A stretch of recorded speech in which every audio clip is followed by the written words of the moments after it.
Hello, everybody, and welcome to another edition of the Motor City Mad Mouse Show, live from Super Bowl 59. If you can hear me all across the New Orleans Convention Center, don't worry. As I matriculate around here, we'll be able to do that. And I am speaking live with Nick Meisner.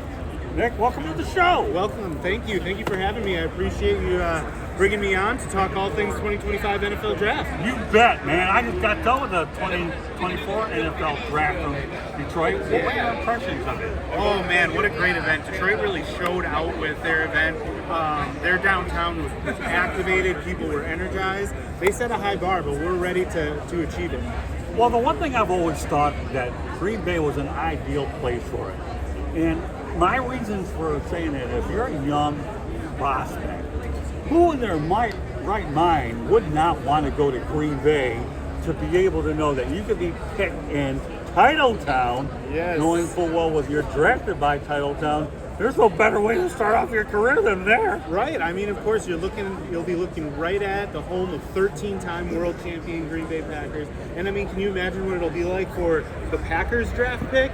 Getting picked in Green Bay, that's going to be an incredible experience for that young player. But yeah, I agree. I mean, Green Bay, the Packers Hall of Fame, Lambeau Field are such iconic venues in the NFL. And to be able to start your NFL career on the stage in Green Bay, there's no better place to start. It'll always have a special place in the hearts of NFL fans. And, you know, at the core, these guys are fans as well. So there's no better, it's the history of the game. It is the tradition. It is everything that football is and everything that the NFL is. So it's a great place for players to start their careers. Well, I don't care what anybody will say. I know Bill Belichick was probably kidding that he thought they should name it the Tom Brady Trophy. Good luck, Bill. Okay. And then again, that's a New England, North Carolina thing.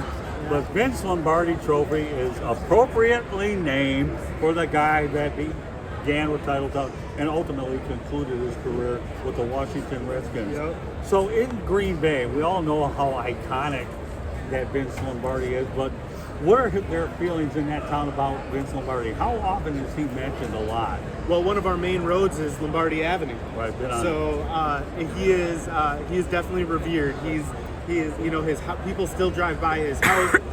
Yeah, he did go to the Redskins, but he will always be a Green Bay Packer. He was the one who, you know, brought prominence to this community. He, you know, had the three-peat right away. I believe it was 66, 67, 68, including Super Bowls 1 and 2. I mean, he is a legend and will always be a legend in Green Bay, regardless of, you know, if he went and coached for another couple years. He is the heart and soul of what Green Bay is, and we're really proud that the trophy is named after him. Well, the Redskins thing is nothing more than just a sidebar to what he concluded his career. But the reality is when I talk to Andy Reid, the only way you're going to get a candid answer out of when we talk about three-peat is all you have to do is mention Pat Riley, and all of a sudden the Green Bay Packers name is going to come into the three-peat equation. Yeah. And then all of a sudden Andy Reid says, I respect Pat Riley. We'll talk about three-peat. Yeah. If you're going to give this guy a generic question about three-peat, Yeah. but you had Pat Riley do the situation, as Keith Jackson would say. So what about rooms and accommodations there? Yeah, there's plenty of great hotels in Green Bay. They aren't full. Just give the hotel a call. You should be able to find a room. There's plenty of Airbnbs. And then, of course, there's a ton of surrounding communities that are an easy drive up or down the highway. So it'll be very similar to accommodations for a Packer game, where, you know, expecting there to be a lot of people. But that's what we do in Green Bay. We bring in a lot of people, we celebrate football, and we have a great event. Well, just so you know, folks, you know, one of the things that I really like about Super Bowl 59, I will say, is that I am promoting a book called Lessons on the Microphone, Tuning into the Enduring Wisdom of Visionary Leaders. And this is one story that's going to be brought up in my second edition as I continue to accumulate more and more stories throughout this entire event all week long. So with that said, I covered Super Bowl 39 in Jacksonville. I often compare Green Bay to Jacksonville, and a lot of people out there will be concerned a little bit about hotels, but you're saying it's not as big a deal. Is that correct? I mean, we definitely, you know, will be having people stay around Northeast Wisconsin, right? The hotels will be full, but we do this 10 weeks a year, you know, that when the hotels fill up, and there'll be places to stay, and there'll be Airbnbs available. It might be a little more challenging than a larger destination like a Detroit or you know, like New York, or, you know, might be a little bit more challenging than those, but you know, there is places to stay. There's going to be great ways to get to the footprint in Green Bay. Our partners from across the state are doing shuttles from Appleton, Milwaukee, Marinette, Sheboygan, all these places. So no matter how you want to stay, there's a place for it. Well, that was my next question, which falls into the GMTA. You know what GMTA stands for? No. Great minds think alike. You I learn from like here at it. the broadcast. Okay. Seriously, Okay. really. Okay. You know, I can't go without a show, the Motor City Man Mouse show, without saying my two favorite words. Really and seriously. Yeah, hit it, my friend. All right, let's talk about Lambeau Field. Yeah. Everybody goes there. I've been there a few times, enjoyed it. Lee Remmel took good care of me. But the reality of the situation is, do you foresee any events whatsoever that will occur in Lambeau Field? No, that's a great question because the event will be surrounding Lambeau Field. So the concourses will be open. The concession stands inside of Lambeau Field will be open. The bathrooms will be open inside Lambeau Field. As far as events go, there's still a couple things that we're working out.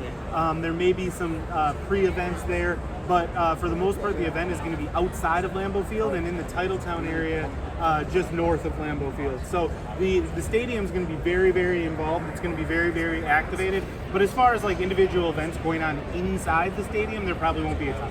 All right, so here's another question for you. If I'm a fan there and I want to go out there and get that photo inside Lambeau Field, Yep. if they're going through the concourse or not, Yep. do we have that Polaroid moment where people will be able to take those photos? I believe outside? there will be field viewing available. Yep. Beautiful. Yep. Because I'll tell you one thing, folks, if you've never been to Lambeau Field, what are you waiting What are you for? waiting for? Seriously, really, get that off your thinking bucket list. Get to Green Bay. Doesn't matter. Green Bay. You know, I view it as, to me, Titletown's there for a reason. I don't care how old you are, Yes, sir. whether you're 20 years old, 10 years old, or 50, 60 years old. It don't matter. This is one of those things that when you talk about iconic venues, if you don't put it on your bucket list, my goodness, I suffered a couple concussions. There's some serious brain injuries there. And this is none of it is contested with CETE. This is called, the one thing I dated a Spanish woman, and the only word I ever knew was El Stupido, because you could call it to me a lot. But, you know, if you're not going to Lambeau Field, you're not going to this event, that's one thing. So what did you take away from Detroit? Obviously, Yeah. it's a big market, 700,000 plus there. Yeah. Do you foresee, what would be your projections in terms of attendance is concerned? Yeah, so our projections for attendance is around 250 to 300,000 people total.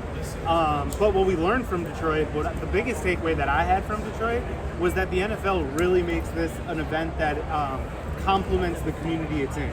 So you're going to see a lot of Green-based food. You're going to see a lot of Wisconsin agriculture. You're going to see a lot of what makes Wisconsin special when it comes to our people, our industries. And just like they did in Detroit, you're going to step in here and you're going to know you're in Green Bay, and you're going to be engaging with people from Green Bay, and I think it'll put Wisconsin in the spotlight.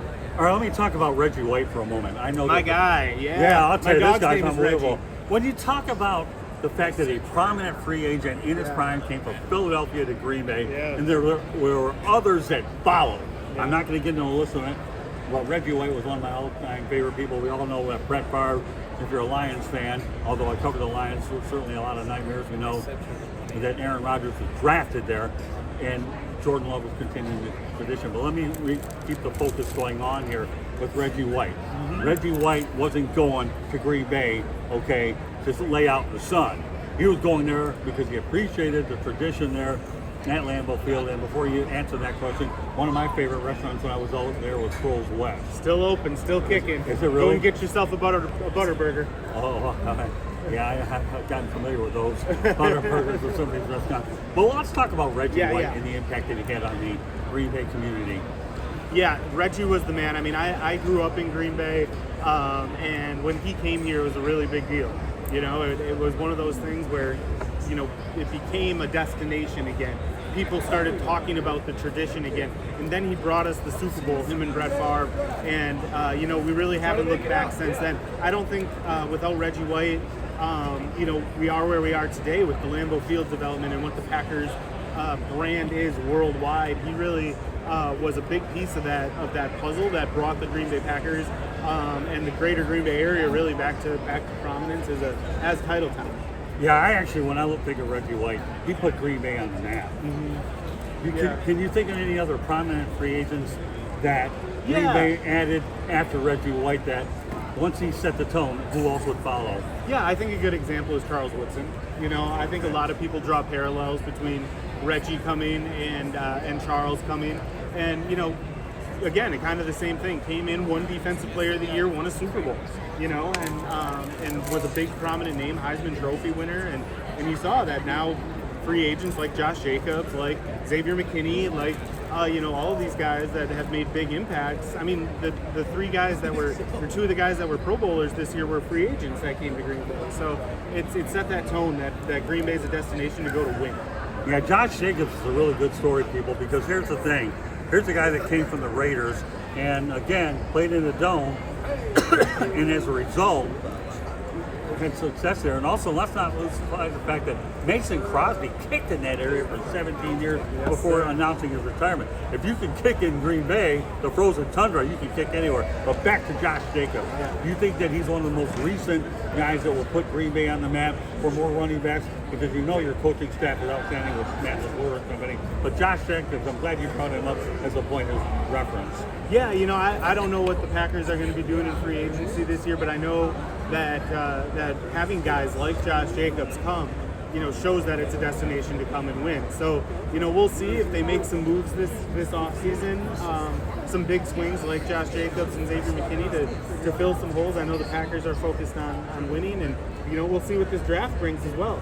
All right, just so you know, everybody, this show will also be featured on Fire Up Wisconsin. That's our other show that on the South Florida Tribune Broadcasting Network. If you want to subscribe to the South Florida Tribune YouTube channel, feel free to do so. All you have to do is look for South Florida Tribune on YouTube. Hit the red subscribe button. That's great. And again, this broadcast is also presented by Lessons from the Microphone, tuning into the enduring wisdom of visionary leaders. I wrote a book that covers my 45 years experience in the media, pretty much old school, new school. Anything else you want to add about the event? I think we covered it all.